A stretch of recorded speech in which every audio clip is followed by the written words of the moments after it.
Good afternoon, everyone. Thank you so much for joining us today. I've noticed outside that the sun is shining, the skies are blue, and I know there was probably quite a strong temptation to have lunchtime outside.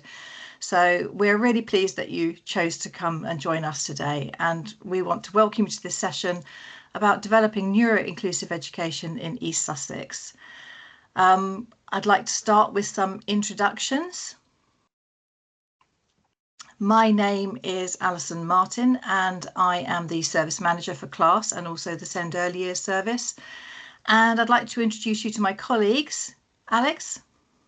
Hi, I'm Alex Sanderson. So I'm one of the deputy service managers for class and I manage the team on the east of the county. Claire? Hello, and I'm Claire Brodie and I'm the other deputy service manager for class and I manage the team on the west of the county. Okay, thank you. So this presentation is part of our wider programme for Neurodiversity Celebration Week. There are still 2 more events happening on Thursday and Friday this week, and if you'd like to join those, the booking link is in the chat. Before we get going, I want to highlight one of those events in particular. Can I have the next slide, please? I've been asked to remind you that the final event this Friday, the 20th, is taking place at the Towner Art Gallery in Eastbourne. The theme is Unity in Diversity, Exploring Neurodivergence. It's set to be a really powerful opportunity for us all to come together and focus on building neuro-inclusion across the county. And on the screen, you'll see partners involved in Friday's event. It's a brilliant mix of organisations all contributing to this really important work. Alongside these celebrations, there's also some important local work taking place. Can I have the next slide, please? Here in East Sussex, we are working within the All Age Action Plan. The events this week reflect both what's already underway in the plan and what's coming next. And if you're not familiar with the All Age Action Plan, you'll also find a link in the chat where you can explore it in your own time if you would like. Next slide, please. Quick bit of housekeeping before we get going. As this is a public event, we're keeping the cameras off and also microphones muted to protect everyone's privacy. We're recording the presentation, and although we won't be taking questions live today, we will send out a frequently asked questions sheet afterwards alongside a recording of the session. Okay, so with all that sorted, let's get started. So welcome again to this session on neuro-inclusive education. Sorry, if you just go back one slide for a moment. We are the Communication, Learning and Autism Support Service, or CLASS, and we were very excited to be asked to come and present to you today. We are pretty passionate about the subjects we're going to talk about and could probably talk about them all week, but today we're hoping to keep to time and give you a flavour of the neuro-inclusive work that we are doing. Just one note first, though. You may have noticed it that way. I'm sure you've noticed that education has been in the news recently due to the release of the government's white paper. We won't be going into the white paper today because we're currently in a consultation period following its publication. But what we can say is that it's encouraging to see the priorities we deeply care about, such as early identification of needs, reflected in those discussions. Here in East Sussex, we feel that we're already on a really strong path. Our needs-led approach rather than our diagnosis-led approach means that we're really well placed for whatever directions and opportunities emerge nationally. We're really excited about what this could mean for the children and young people across the county. Next slide, please. Just in case you've forgotten our names, you will have them on the slide. Next slide, please. So today's presentation is going to be in 3 parts. We'll start with Alex, and she'll be exploring the support neurodivergent children and young people currently receive in East Sussex schools. Claire will then share some of the national projects that CLASS has been contributing to, and I'll round things off by a bit of a whistle-stop tour introducing you to several local projects that support neurodivergence in different ways. So with that, I'll hand over to Alex to get started, please. Brilliant. Thank you, Alison. So as Alison said, I'm going to start with the current support that's out there for neurodivergent children and young people in East Sussex. So if I can have the first slide, please. In East Sussex, we are very lucky to have a strong education division, which is made up of lots of different teams who all provide support for schools and settings around inclusion. And CLASS is one of those teams that sits under the education division. We used to be part of what was called iSend, and we work closely with lots of the other teams, I mean all of the teams, but specifically teams like the Educational Psychology Service, the Send Early Years Service, and TAS, the team around the school and setting. And we all we work together and strive to get that really sort of strong basis and strong support for all our young people with SEND within East Sussex. So if I can have the next slide, please. I'm obviously going to focus, because we're from CLASS, I'm going to focus specifically on what CLASS offer. So CLASS are a school-based service, which means that we work directly with mainstream schools and academies across East Sussex. So we don't, the CLASS team don't work within homes. But our remit is to help staff understand children's needs and to be able to put that practical support in place. And we do this through advice, giving them strategies they can try, and through staff training. In terms of our team, we're a very diverse team. We come from lots of different professional backgrounds, so many people have been senior leaders in schools or special educational needs coordinators. We've got some speech and language therapy assistants and people who have been individual needs assistants, higher level teaching assistants. And very importantly, many of my colleagues are neurodivergent themselves or have neurodivergent family members, which brings a really valuable lived experience element to the work that we do. So if I can have the next slide, please. In terms of our actual remit, we are the team that specifically looks at neurodivergence. So as you can see on the screen there, we will support around autism, around speech, language and communication needs, around ADHD, both the sort of hyperactive, the combined or the inattentive ADHD. We'll provide advice around specific learning difficulties like dyslexia and dyspraxia, also known as developmental coordination disorder. And Alison said this right at the beginning, but it's a key message and one that we always drive home, is that all of the support we offer is needs-led and not diagnosis-led. If a young person has a diagnosis, great. If they don't, that will not impact at all on the support that we're offering. We're interested in that child, in that young person, and how they're functioning within their school, and making sure that our support is going in to help them at any point. The other key message is that we want to make sure that our support goes in as early as we possibly can.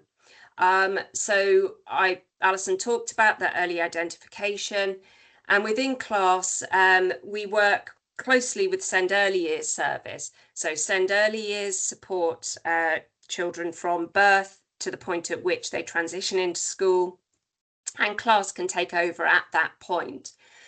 So when a child is already known to have additional needs, we will work with Send Early Years on that transition to make sure that everybody's prepared, and that's the school prepared to receive the child, but also the child and the family themselves are ready to go into school. But beyond that, we also have a very comprehensive offer for our reception staff, because it says, as it says there, a strong start is absolutely crucial.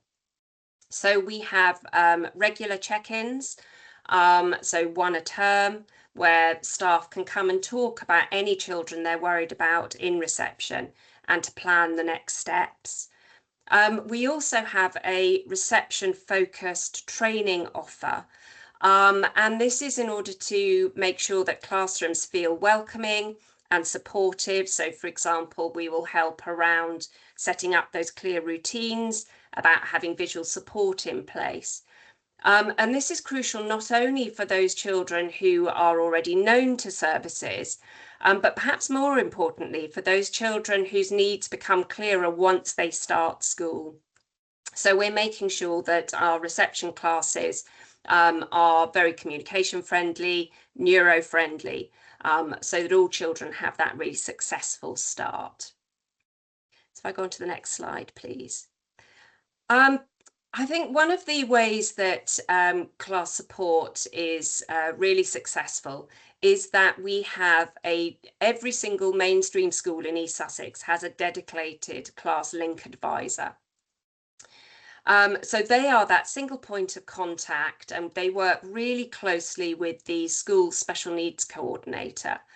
And the other thing I think that's important for you to know is that we are free at the point of access. So schools, there are no barriers in place in terms of the funding that schools have, and it means that we can get in and we can support schools with what they need. So we work in collaboration with the SENCO, and the link advisors can work at a school level. So they're looking at that overarching neuro-affirmative ethos, they're helping strengthen inclusive practice, and they're identifying any gaps in staff knowledge and training. And what this means is that they can work closely with the SENCO, with the senior leadership team, to make sure that all the staff feel enabled, feel supported, and feel confident that they're able to offer that support to the children within their classes.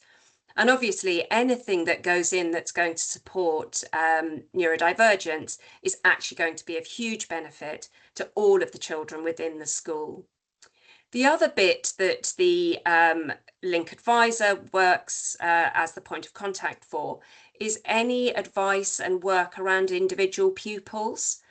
So this could range just from an anonymous conversation or a targeted conversation around helping a school plan next steps for a child that they're maybe starting to become concerned about, perhaps progress has stalled, or a child is finding it quite difficult to emotionally regulate, or there are those very early signs of emotionally based school avoidance. So we can have those conversations, we can offer support, advice.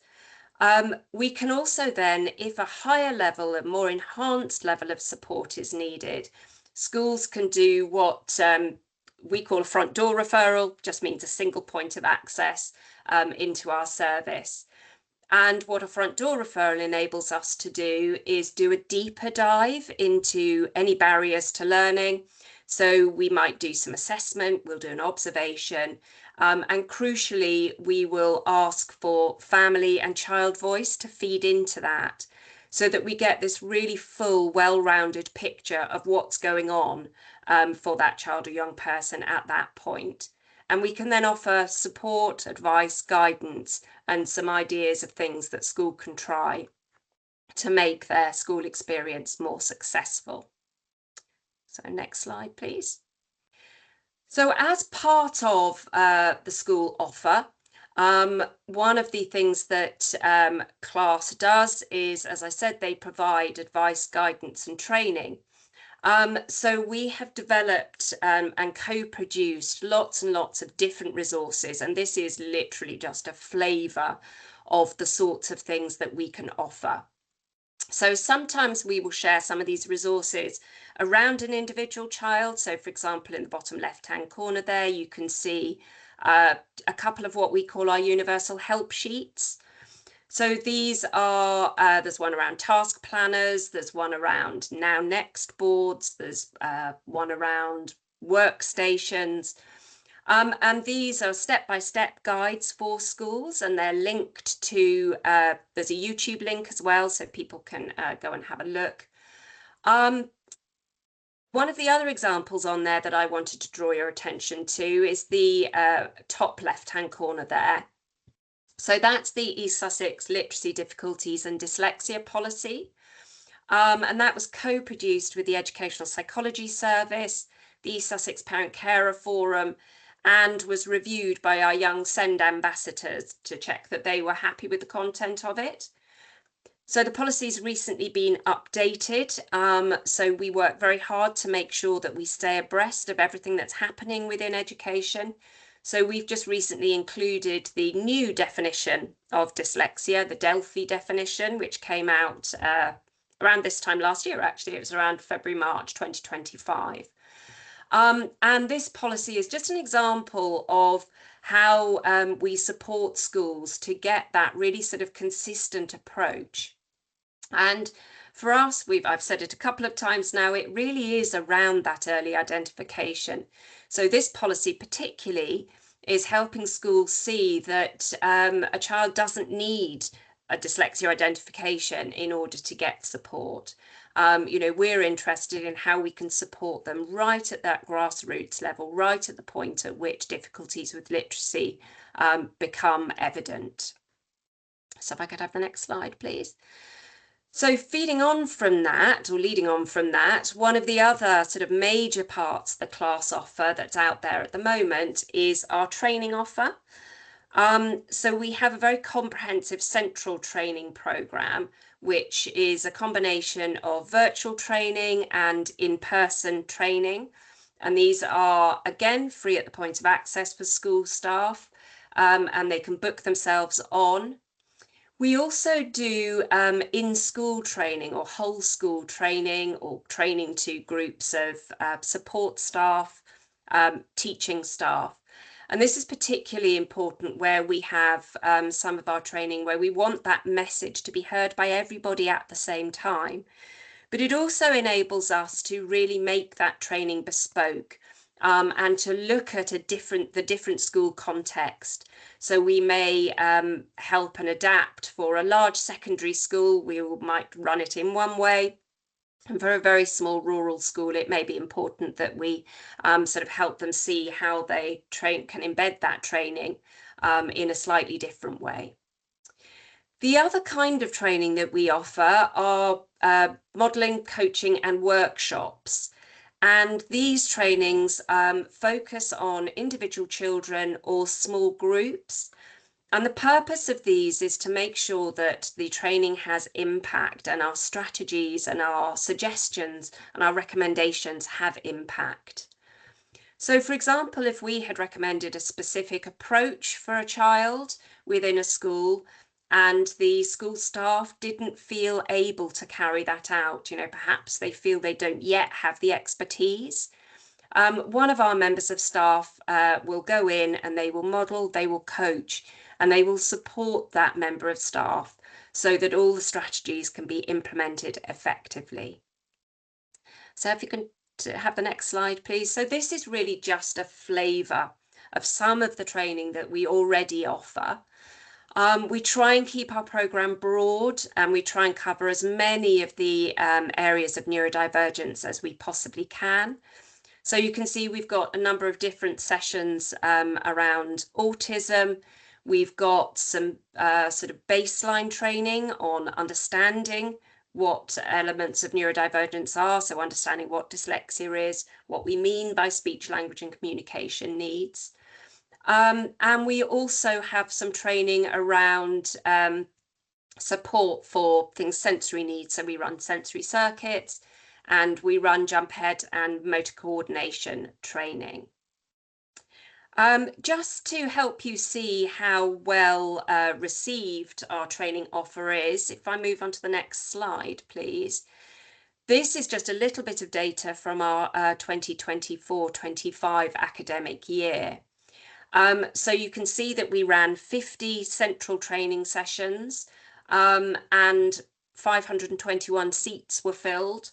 I can't say individuals because I know for a fact that, you know, some particular teachers, so perhaps newly qualified teachers, are often put on a lot of those different trainings. So they're really sort of getting that broad base of understanding.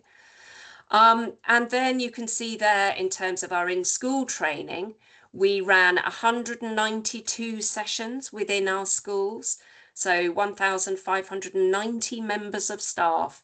And I know that that doesn't actually include the modelling and coaching. So you can really see how much training does go into our schools. Next slide, please. So in order to make sure we're current, this is again just a flavour, just a few of the organisations that CLASS partner with. We have a very close relationship with the speech and language therapists and occupational therapists in the Children's Integrated Therapies and Equipment Services. One of our members of staff is an ambassador for RADL, the picture right in the middle of the screen there, the Raising Awareness of Developmental Language Disorder. She's an active member, she does podcasts, and she runs forums, and she's actually a published author. She's got some children's books around helping share her lived experience around DLD. We also partner with what used to be called the AET, the Autism Education Trust, and is now the Neuro-Inclusive Education Network, to make sure that we're offering the most up-to-date autism training. And in terms of assistive technology, you can see there that we partner with Widget, who do Communicate in Print and Widget Online, and Crick Software, who produce Clicker and Docs Plus, which are very dyslexia-friendly computer programs. So coming to the end of my bit, as a service, we always want to be responsive to what it is we're being told that schools and families want. So these are just a few of the areas that we're working on at the moment. So we're producing lots of different trainings. We're thinking of different ways that we can present this information. So, for example, we want to do a podcast series on the impact of neurodivergence on lots of different areas. So not just on school, but on friendships and so on. So again, we're going to be working closely with our therapy colleagues around developing something around DLD. And around how we can use colourful semantics within our sort of literacy teaching as well. So I think it's very exciting. I think there's a lot coming in the future. And with that, I'm going to hand over to Claire, who's going to tell you now about some of the larger projects that we've already got running within our schools. Hi, thank you, Alex. So as Alex said, I'm going to give you an overview of the two national projects that CLASS have been delivering in East Sussex. And those projects are the Autism in Schools and PINS, which stands for Partnerships for Inclusion of Neurodiversity in Schools. Both projects focus on whole school inclusion, strong partnership working and early support. As we go, I'll cover what the projects are, how they're delivered locally in East Sussex, and the kinds of training and support schools and families have accessed as part of these projects. So when we use the term neurodiversity inclusive, I'm talking about everyday changes to things like the school environment, routines, teaching approaches, and relationships. So support is built into practice rather than added on only for individual pupils. So, as you can see on the slide, I'm going to start with PINS, which is the Partnerships for Inclusion of Neurodiversity in Schools. As I said, this is a national programme and it's been funded by the Department of Education and the NHS, and it's delivered locally through partnership working across education, health, the local authority, and crucially, the Parent Carer Forum.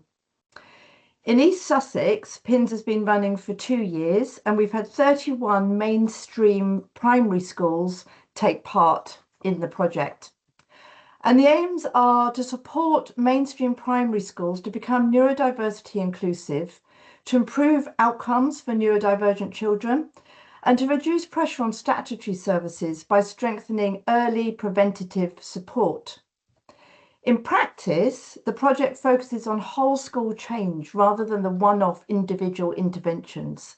So we're looking at what needs to shift in systems, routines, and the learning environment so that more pupils can thrive in their schools. Co-production is central to how we work within the project, meaning families' lived experience actively shapes delivery, not just as feedback at the end. So next, I'll show what that tailored support looks like in terms of training formats and topics. We move to the next slide. So you can see on the slide what we mean by the tailored whole school support that we've been delivering. It isn't a one-size-fits-all offer. The training offer through PINS is informed by the self-audits completed at the start of the project, which helps identify both strengths and priority areas. That might include things like classroom practice, communication with families, the sensory environment, or having more consistent approaches to anxiety and distress. One key format that we've used is webinars. And these have been virtual webinars delivered by a range of organisations and speakers, Pookie Knightsmith being one example. And the webinars have been mainly for school staff. Some sessions have also been repeated for parent and carers, so everyone is hearing the same language and messages. And you can see a range of webinar topics listed on the slide, reflecting both different school needs and the breadth of what inclusion involves. Importantly, the sessions are recorded, which means staff can catch up if they miss them and can return to key sections later when they're implementing changes following the webinar. So alongside these webinars, we've also offered more interactive workshops delivered by class, which I'll talk about next. I think we just go back one slide. Thank you. So the second training format, which I've just mentioned, are these more interactive workshops. And as I said, these were developed and delivered by the class team in school.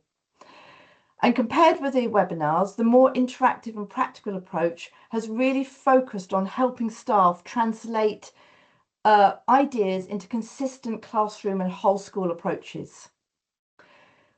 As with the webinar programme, the workshop topics were chosen in response to what staff highlighted through their self-audits, so the content is closely aligned to the needs of each setting.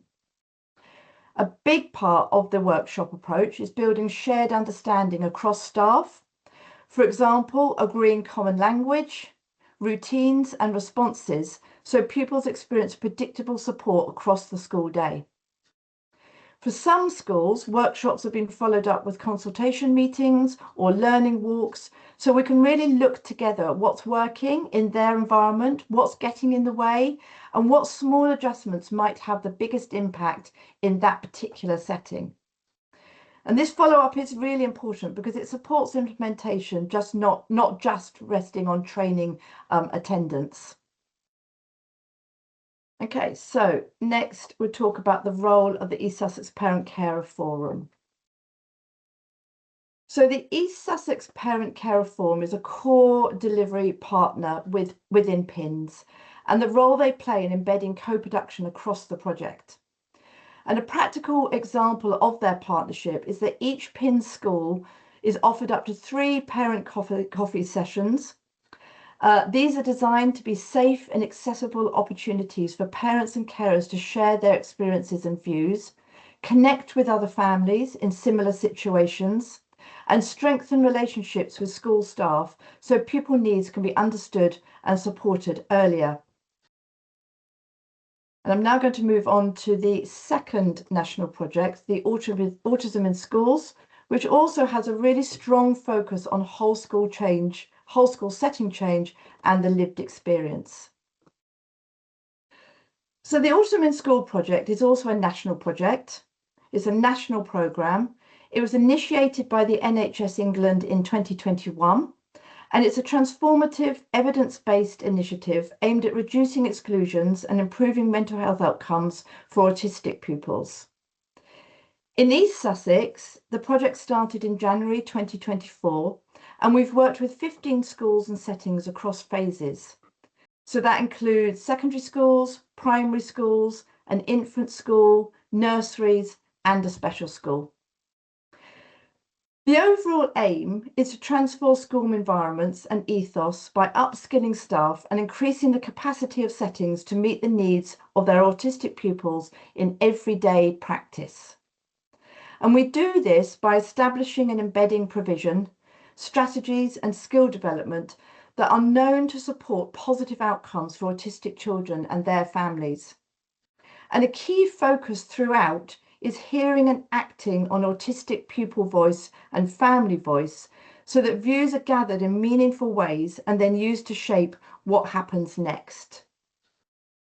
So the whole programme is underpinned by current research and lived experience, so we balance evidence with what autistic children and families say works in real life.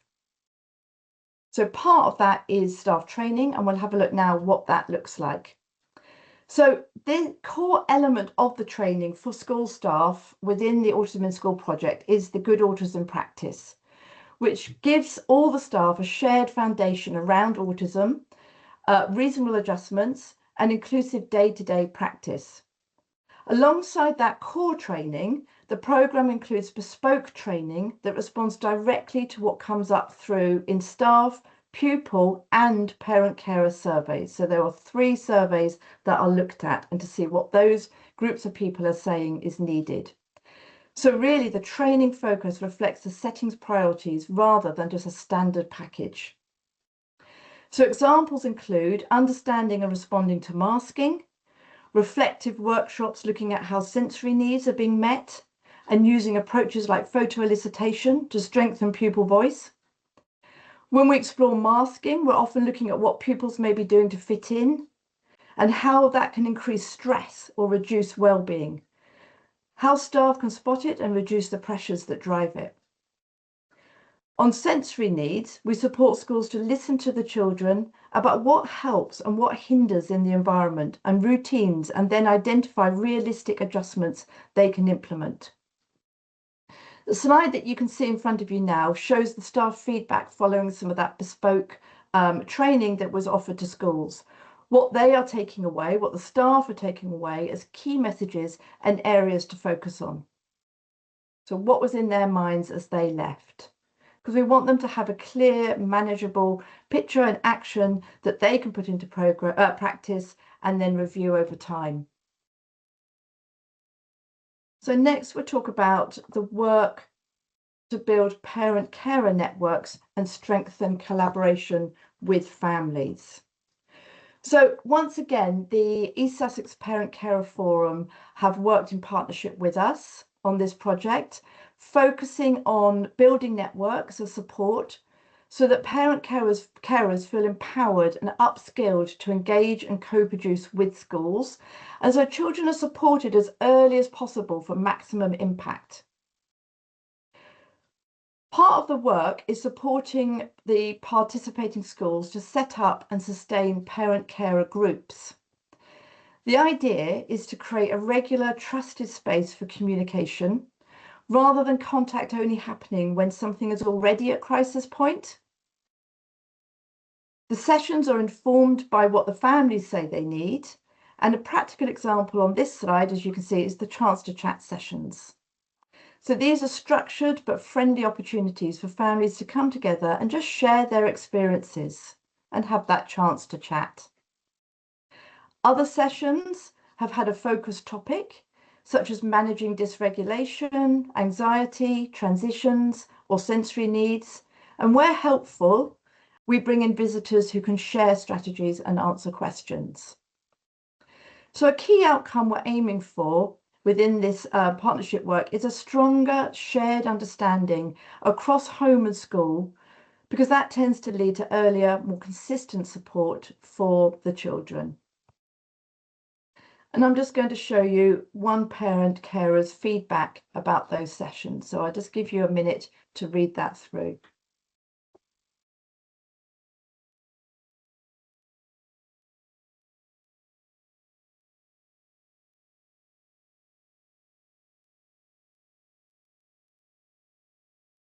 And there were lots and lots of quotes like that, but that's just one example.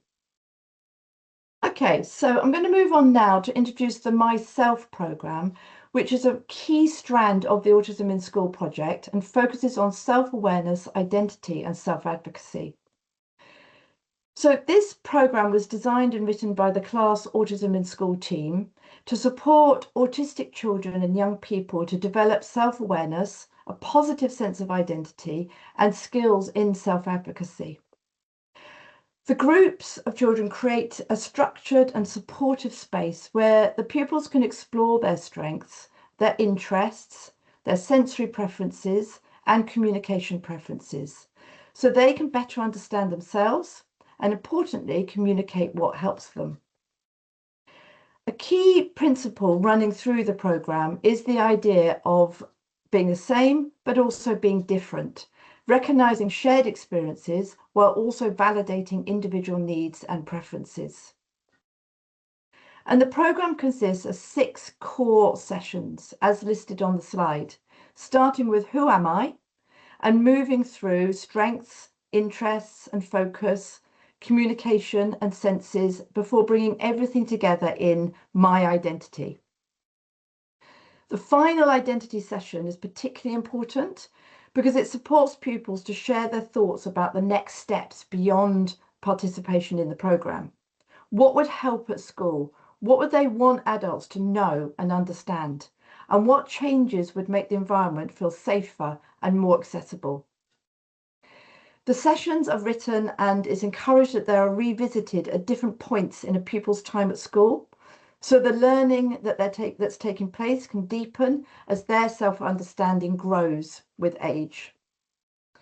Facilitators, who are school staff, are encouraged to take part alongside the pupils to help create an environment where pupils feel confident to contribute and suggest ideas, so developing that self-advocacy. On the back of the impact of the Myself programme in Key Stage 1, 2 and 3, we now have a Myself toolkit that we've written for nursery age children, covering similar themes through flexible play-based activities. Okay, we'll just move on to the next slide. And here we're going to showing you that some examples, there are many examples of the impact we've seen through the work so far. One key theme that's coming through is the increased peer awareness. Pupils are developing a better understanding of autism and neurodiversity, which supports kinder, more inclusive peer relationships. Another theme is stronger and more meaningful pupil voice. Through groups and structured activities, the pupils are sharing deeper insights about their strengths, their sensory likes and dislikes, their interests and focus and preferred communication. The groups have created a safe space where the pupils feel able to share, support each other and make connections, sometimes across classes, even across key stages. We've seen pupils develop greater agency and confidence, and some have taken that forward by initiating and participating in pupil-led projects.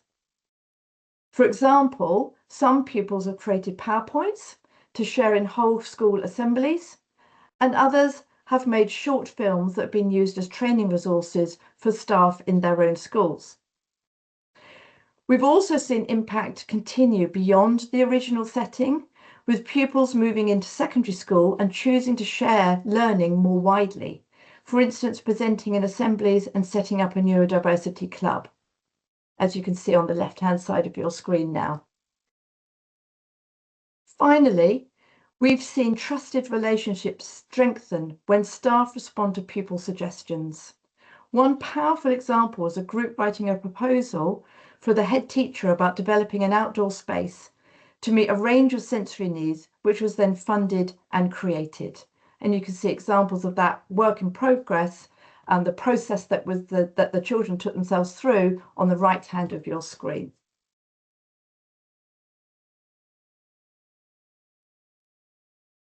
Okay, so there are lots of takeaways from both projects, and what we've learnt is already shaping the class offer to schools.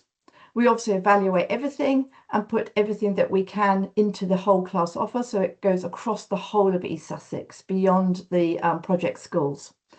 And the key message is that lasting whole school change usually comes from lots of small, consistent actions over time, rather than one single intervention. When schools move from a few isolated adjustments to a more joined up approach, shaped by what the pupils and families tell us, we tend to see practice embed and the impact last. So in a moment, we'll share a short film so that children, school staff and parents can tell you in their own words what this has looked like for them.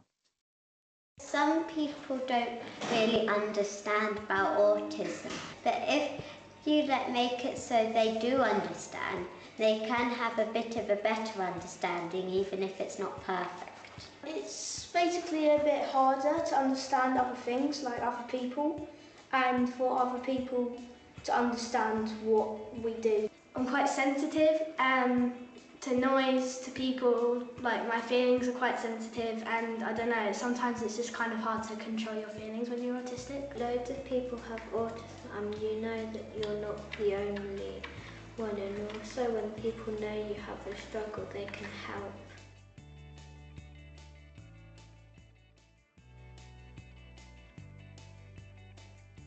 We've been running the Autism Project to make sure that we're building a better community of understanding what autism is for the children, for the parents and for the staff.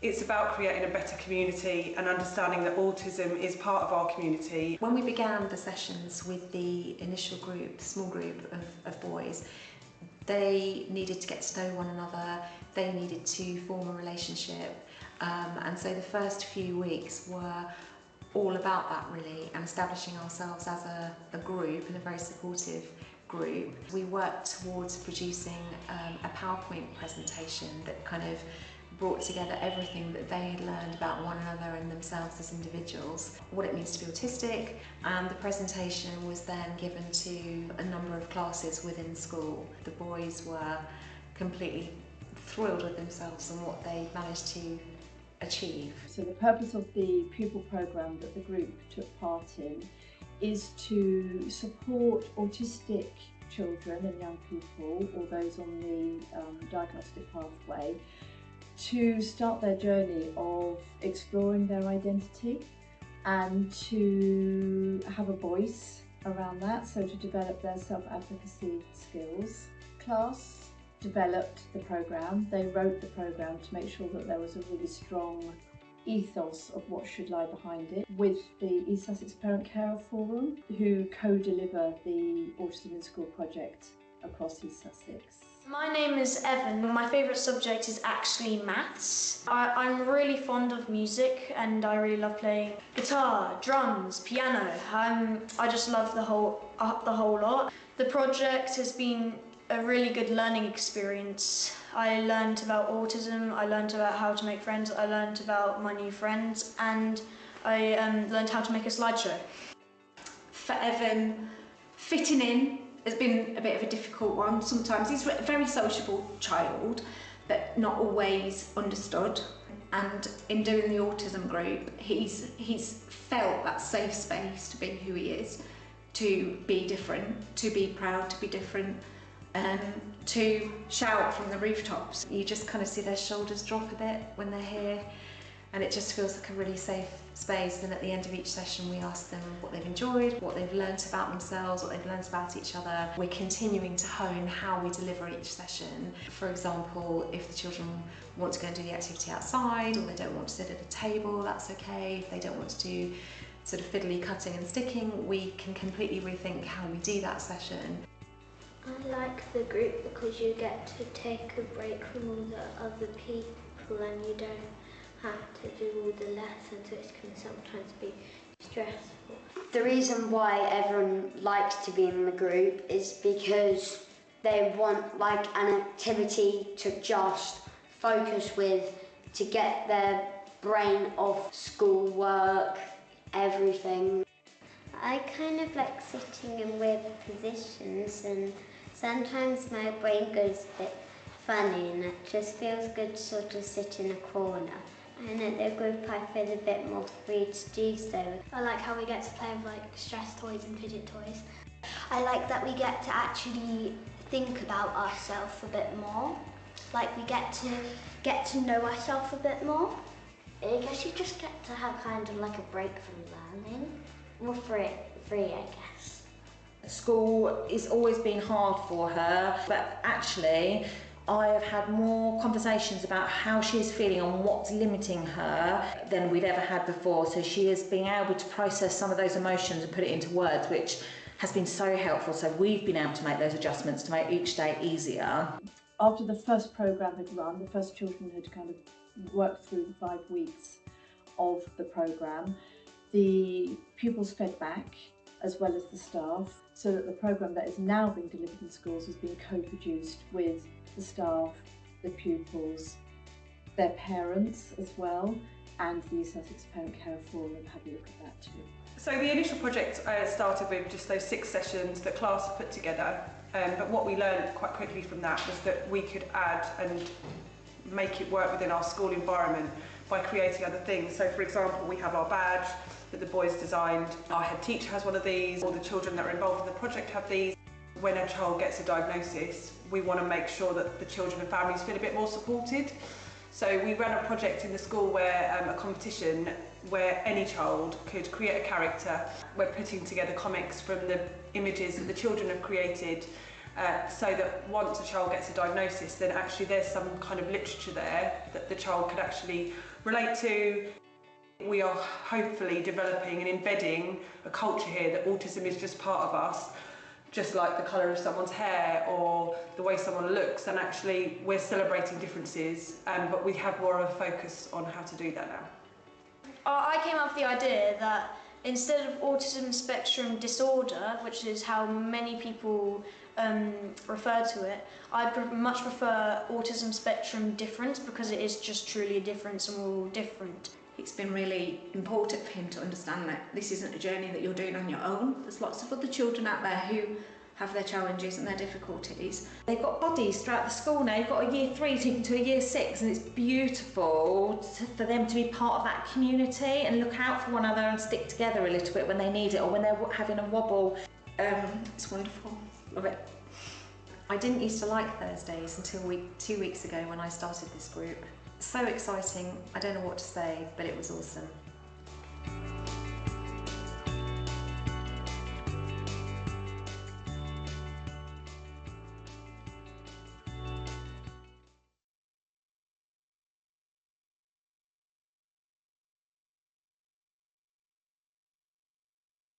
Thank you so much, Claire.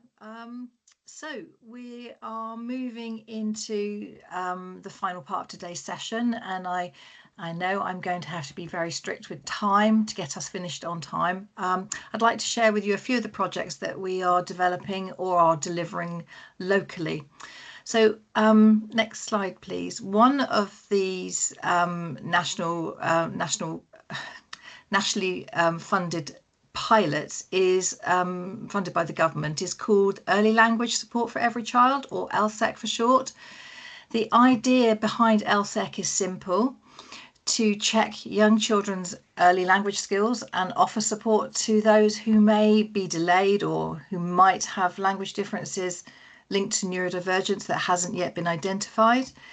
Here in East Sussex, we're delivering the pilot through Little Link, and we're really pleased that a subscription to Little Link has been provided for every nursery and every childminder across the county. And on the screen, you meet Ben and Teddy, who are the 2 main stars of Little Link. Next slide, please. If Little Link sounds familiar, that's because it does sit within the same family as other language link and speech link tools, which are already used across schools across the county. The chances are, if you have children, they will have had a language link or a speech link screening before. There's a secondary version that most of our secondary schools use as well. I checked today, and over 16,000 children and young people have had their receptive language and their speech screened across the county since September, which is a staggering number, and testament to the schools for really committing to making and doing early identification of language needs. So why did we choose Little Link? Well, aside from having the most adorable characters, it is an evidence-based programme. created by speech and language therapists. It includes training for staff and has a really clear and simple screening process. Settings also receive a box with lovely storybooks, 6 storybooks with lots of ideas and activities and planning that link directly to each story. Once a child has been screened, the next step is to make sure that we've got the right strategies in place. Next slide, please. So when a child has been screened, the setting will have identified some core strategies that they might need to use with those children.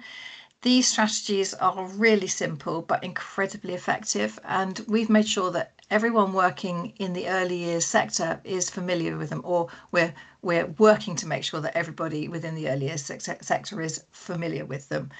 And you'll spot posters in nurseries, in school-based settings and in family hubs. We're putting a lot of energy into making sure that we're all supporting early language development, because we know just how important it is for children's learning as they transition into school. Little Link is helping us to bring early identification and intervention in as early as we possibly can.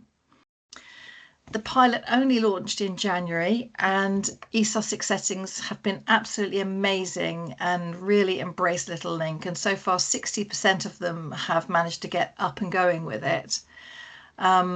In terms of how many children that we've screened so far across the county, that's at the moment standing at 1,451 children. We're just really excited to see how the pilot plays out and to see the progress that these children are going to make through this language enrichment programme.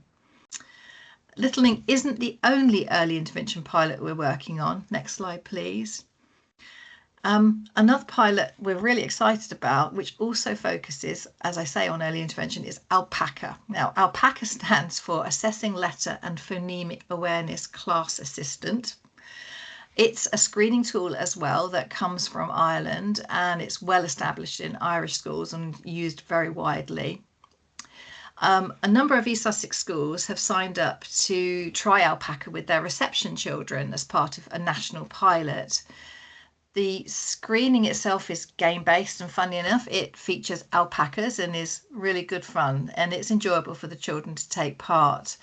What we're most excited about is how well it helps to spot children who may go on to experience reading difficulties. It lets us identify potential challenges right at the very beginning of their literacy journey. So far, 470 children have been screened in the pilot schools, and schools are telling us that it's really helping them target support more accurately rather than relying on hunches or guesswork. Next slide, please. For anyone who's interested in what the screening actually looks at, here's a very quick overview. It focuses basically on early phonemic awareness and pre-reading skills such as rhyming, identifying first sounds, final sounds in words, breaking down words into individual sounds, letter knowledge, and so on. It's a really thorough check on the skills that children need at the very start of learning to read, but it's delivered in a fun way, and it's more like a game than a test. So we're looking forward to the outcomes of this national pilot, and like LSEC, we hope to identify children who may experience delay in literacy acquisition, and maybe those who might have literacy differences linked to neurodivergence that haven't yet been identified. Next slide, please. Another really exciting project that we're involved in is a national pilot funded by the government called Assistive Technology Lending Libraries.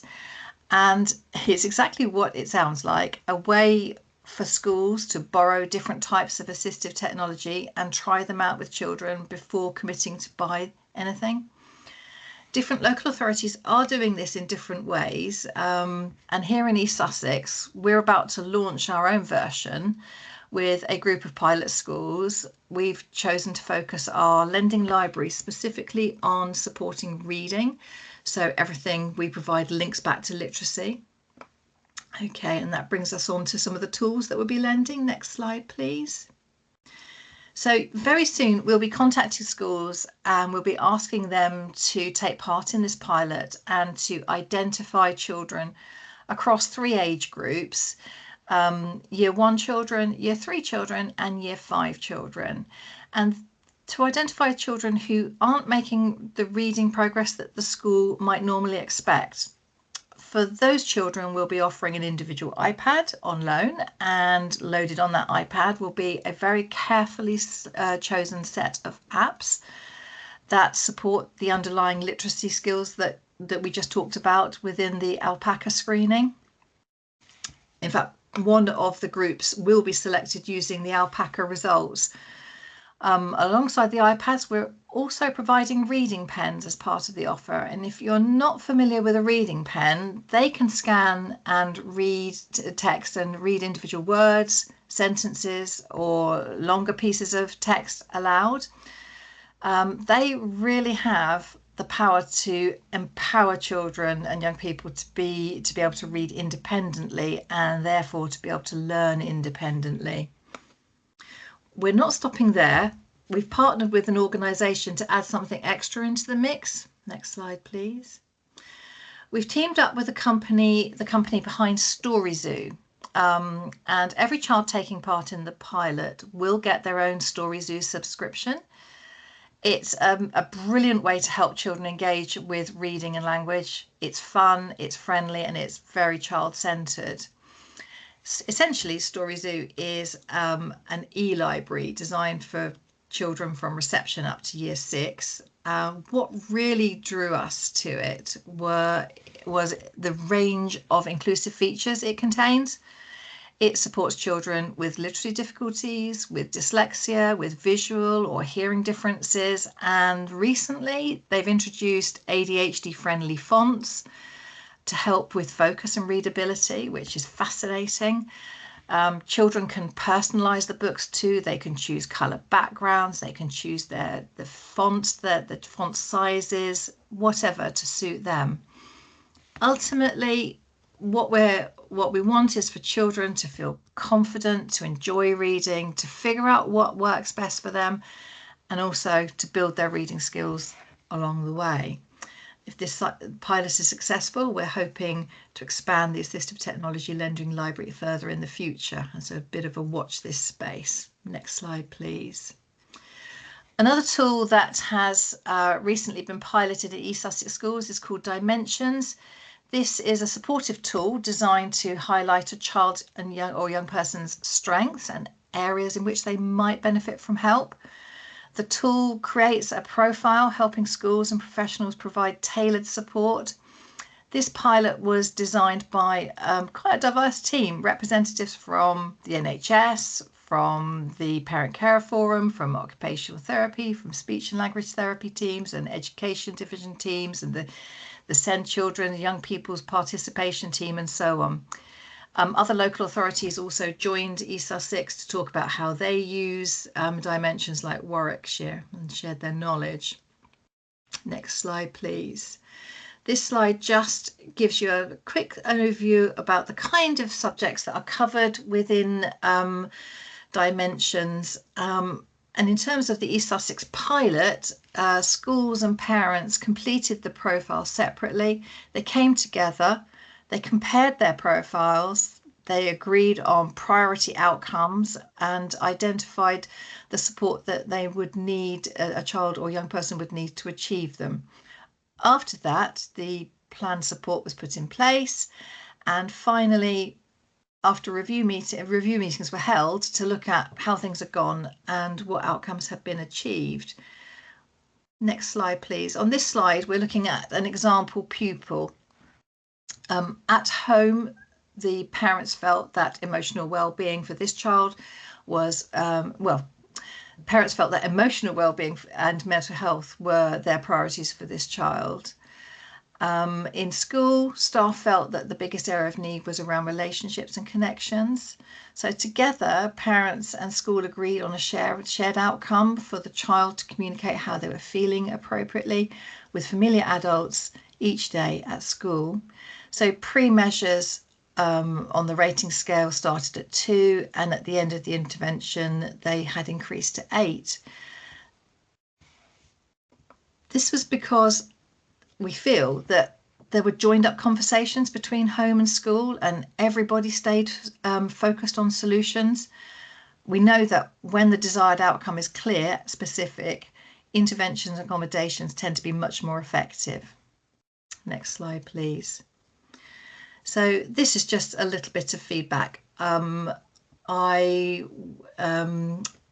think the thing to highlight from this is how helpful the tool was in having those targeted conversations. Okay, so I know I have hit the end of our session, and I had a few more slides to go, but what I think I'll do is I think we'll skip over those and go to the very last slide. What I've skipped over is a resource that has just been recently released, and there will be a link in the chat to some new pupil voice materials. I'll let you have a look at those in your own time. Schools are already starting to use them, and that was an exciting project, but I think that one can wait for another day maybe. So that's the end of my whistle-stop tour of some of the exciting activity that's happening in East Sussex. Schools supported by CLASS and other education division services. I hope you found it interesting. Can I just say thank you so much to Claire and Alex for talking us through really thought-provoking subjects that have been really important. And finally, can I say thank you so much to you for joining us today. We would really appreciate your feedback if you'd be so good. I'll leave you with the QR code on the screen for submitting it, and it is just 4 questions, so it won't take very long. So with that, I will say goodbye.